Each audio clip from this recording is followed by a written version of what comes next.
सड़क पर आम आदमी के लिए यीशु के जन्म के संदर्भ में जोसेफ का नाम सुनना आमतौर पर दया की भावना लाता है।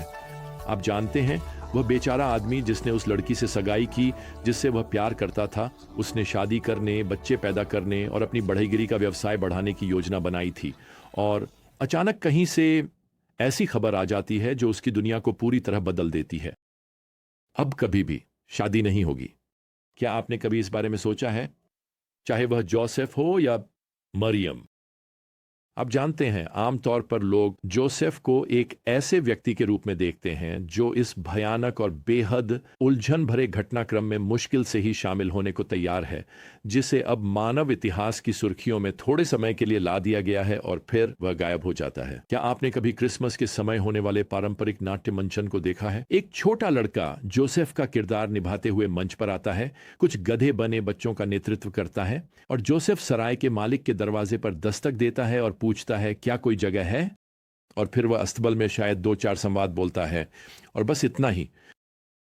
सच्चाई यह है कि जोसेफ एक बेहद वफादार और धार्मिक व्यक्ति था। उसने वास्तव में अपने पूरे जीवन के साथ यीशु मसीह के अवतार को अपनाया। सच कहें तो वह विनम्रता और ईमानदारी का एक अनदेखा आदर्श है। हमारी इस ज्ञान यात्रा में वह गहराई से देखने लायक है। अब अगर मरियम और जोसेफ पहली सदी की यहूदी समुदाय में शादी करने वाले युवाओं की सामान्य उम्र के होते तो जोसेफ लगभग 18 से 20 साल का होता और मरियम लगभग 16 या 17 साल की होती। वैसे कभी यह मत सोचिए कि भगवान अपने नाम के लिए महान कार्य करने के लिए युवाओं का उपयोग नहीं कर सकते। अब जो अगली घटनाएं कालानुक्रमिक रूप से घटती हैं और हम इसी तरह से सुसमाचारों का अध्ययन कर रहे हैं, वो हमें अब मत्ती 1:18 पर ले जाएंगी। अब यीशु मसीह का जन्म इस प्रकार हुआ। जब उसकी माता मरियम की जोसेफ से सगाई हो चुकी थी और वे एक साथ नहीं आए थे, तब वह पवित्र आत्मा से गर्भवती पाई गई। अब सुनिए, चाहे यह अलौकिक ही क्यों न था, लेकिन मरियम की गर्भावस्था से जोसेफ को जो गहरा आघात पहुंचा, उसे समझने के लिए हमें एक सामान्य यहूदी विवाह के 3 चरणों के बारे में कुछ समझना होगा। सगाई पहला चरण थी और वास्तव में यह माता पिता द्वारा तब तय की जाती थी जब बच्चे आमतौर पर छोटे होते थे। उस समय माता पिता आमतौर पर अपने बच्चों के जीवन साथी चुनते थे। जैसे जैसे मेरी उम्र बढ़ती जा रही है, यह विचार मुझे और भी अच्छा लगने लगा है। अच्छा, आमतौर पर युवा लोग दूसरे चरण तक नहीं मिलते थे, जिसे बेतरौथल या किद्दुशिन कहा जाता था।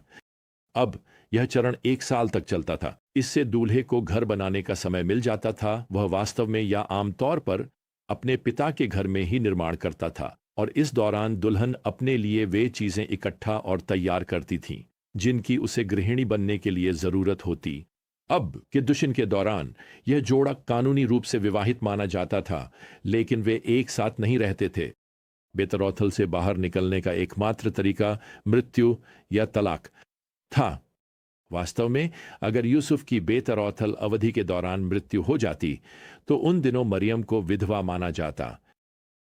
अब जाहिर है, इस बेतरौथल समय के दौरान यौन शुद्धता की पूरी तरह से अपेक्षा की जाती थी। खैर, यूसुफ तीसरे और अंतिम चरण की प्रतीक्षा कर रहा है, जिसे हुप्पा कहा जाता है। यही असली विवाह समारोह होता है। इस समारोह में कई दिनों तक भोज और उत्सव शामिल होते थे, जिसमें यहूदी समुदाय में विश्वास के एक और घर की स्थापना में परमेश्वर की भलाई का जश्न मनाया जाता था। विवाह समारोह या उत्सव के पूरा होने पर दूल्हा अपनी दुल्हन को अपने घर ले जाता था। अब मत्ती 1:18 में यूसुफ की तबाही को समझने की कोशिश करें। इसे मैं फिर से पढ़ता हूं। वह गर्भवती पाई गई। खैर, यूसुफ जानता है कि यह बच्चा उसका नहीं है। वह इस बात से हैरान है कि इसका क्या अर्थ है उस लड़की के बारे में जिसे वह जानता था।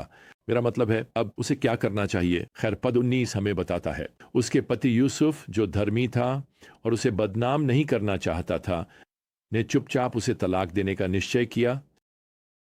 यहां यूसुफ और मरियम के कानूनी रूप से बंधे हुए संबंध की याद दिलाई गई है। इस पर ध्यान दें। यूसुफ को वो उसका पति कहा गया है। इसलिए सगाई की अवधि के दौरान बेवफाई को वास्तव में तो व्यभिचार माना जाता था। हमें यहां यह भी बताया गया है कि यूसुफ एक धर्मी व्यक्ति था, यानी वह सही काम करना चाहता है। अगर मरियम व्यभिचार की दोषी है तो उसके लिए यह पूरी तरह उचित होगा कि वह सार्वजनिक रूप से आरोप लगाए, छुतन और उनकी सगाई को समाप्त कर दे। लेकिन यूसुफ मरियम से भी प्रेम करता है हैउजस, इसलिए वह यहां यह निर्णय ले रहा है कि वह सगाई की अवधि को चुपचाप समाप्त कर देगा कि रब, ताकि मरियम को कोई सार्वजनिक या शर्मिंदगी या अपमान न झेलना पड़े, भले ही अब सार्वजनिक आरोप लगाने से उसकी अपनी प्रतिष्ठा सही साबित हो जाती। मैं आपको बताना चाहता हूं यहां यूसुफ अपनी व्यक्तिगत प्रतिष्ठा का त्याग कर रहा है, लेकिन यूसुफ को अपनी प्रतिष्ठा से भी अधिक त्यागना होगा, उसे अपनी निजता का भी त्याग करना पड़ेगा। आयत 20 हमें बताती है, परंतु जब वह इन बातों पर विचार कर ही रहा था तो देखो ना, प्रभु का एक दूत स्वप्न में उसके पास आकर कहता है, दाऊद की संतान यूसुफ, मरियम को अपनी पत्नी के रूप में ग्रहण करने से मत डर, क्योंकि जो उसमें गर्भित है वह पवित्र आत्मा से है। अब इस अलौकिक गर्भधारण की घोषणा के साथ यूसुफ जानता है, वह जानता है कि वह अब सार्वजनिक रूप से सबकी नजरों में आ जाएगा। उसने तो यह सब चुपचाप, आप जानते हैं, निजी तौर पर अलग रखने की योजना बनाई थी। लेकिन अब जब मरियम ने पवित्र आत्मा के इस रहस्यमय कार्य के द्वारा चमत्कारिक रूप से गर्भ धारण किया है, यह इज़राइल के लंबे समय से प्रतीक्षित मसीह का आगमन है और यूसुफ उसका सांसारिक पिता बनने जा रहा है, तो अब शांत जीवन को अलविदा कहना होगा। मेरा मतलब है, जरा सोचिए, अपने दत्तक पुत्र के जन्म के तुरंत बाद स्वर्गदूत आकाश को रोशन करते हुए उसकी घोषणा करेंगे। चरवाहे अचानक बच्चे को देखने के लिए आ जाएंगे। फारस से बुद्धिमान लोग उसकी पूजा करने आएंगे और यूसुफ और मरियम को जल्द ही अपनी जान बचाने के लिए भागना पड़ेगा, क्योंकि हेरोदेस उसे ढूंढने की वो कोशिश करेगा, उस बच्चे को जिसे हेरोदेस का पसंदीदा खिताब यहूदियों का राजा दिया गया ब्यू है। यूसुफ इन सब की कल्पना भी नहीं कर सकता था, लेकिन कम से कम इस पल वह जानता है कि मसीह को पालना उसे गुमनामी की छाया से बाहर ले आएगा। अगर वह इस स्वर्गदूत के परमेश्वर से आए संदेश का पालन करता है और अपनी गर्भवती मंगेतर को अपनी पत्नी बना लेता है, यानी शादी की रस्म को छोड़ देता है, तो वह जानता है कि उसकी जिंदगी फिर कभी वैसी नहीं रहेगी। यहां उसकी आज्ञाकारिता की बहुत बड़ी कीमत है। उसे अपनी प्रतिष्ठा और अपनी निजता का बलिदान देना होगा। जानते हैं प्रियजनों, मैं सोचता हूं आज परमेश्वर आपसे अपने पुत्र के लिए क्या त्याग करने को कह सकता है। अब यूसुफ वास्तव में एक और चीज का भी त्याग करता है। मैं इसे उसकी व्यक्तिगत प्राथमिकताएं कहूंगा। पद 21 में स्वर्गदूत यूसुफ से कहता है, मरियम एक पुत्र को जन्म देगी और तुम उसका नाम यीशु रखना, क्योंकि वह अपने लोगों को उनके पापों से बचाएगा। स्वर्गदूत कहता है कि इस बच्चे का जन्म यशायाह की उस महान भविष्यवाणी की पूर्ति है कि एक कुंवारी गर्भवती होगी और पुत्र को जन्म देगी। यशायाह 7:14। तो परमेश्वर यूसुफ से उसकी प्राथमिकताओं का आदान प्रदान करने के लिए कह रहा है, अर्थात एक सामान्य विवाह, एक सामान्य घर और करियर को परमेश्वर की प्राथमिकताओं के लिए छोड़ना। यहां एक बच्चा है जिसे एक पिता की आवश्यकता है, और वह भी कोई साधारण बच्चा नहीं, बल्कि मसीह। अब जब हम इस दृश्य में और यूसुफ के जीवन में थोड़ा गहराई से उतरते हैं, तो दो बातें मुझे विशेष रूप से दिखाई देती हैं।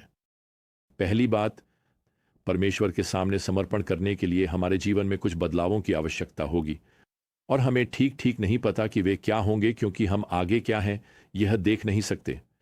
और मसीही जीवन तो मोड़ों से भरा हुआ है ना?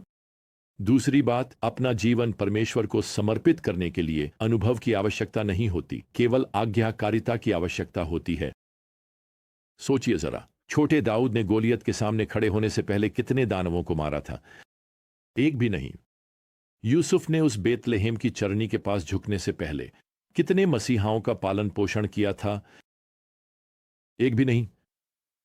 प्रियजनों, परमेश्वर ऐसे लोगों की तलाश में नहीं है जिनके पास अनुभव हो। वह ऐसे लोगों की तलाश में है जिनमें इच्छा और तत्परता हो।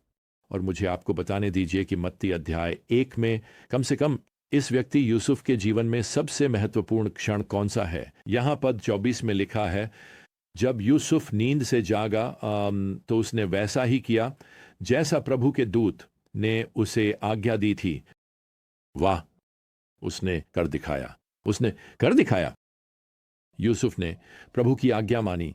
बस ये मत भूलिए, इससे उसका अभिमान टूट जाएगा। उसे अपनी शांतिपूर्ण जिंदगी की कीमत चुकानी पड़ेगी और उसकी प्राथमिकताएं पूरी तरह बदल जाएंगी। परंपरागत रूप से बंदा अपेक्षित विवाह और उत्सव कभी नहीं हुआ।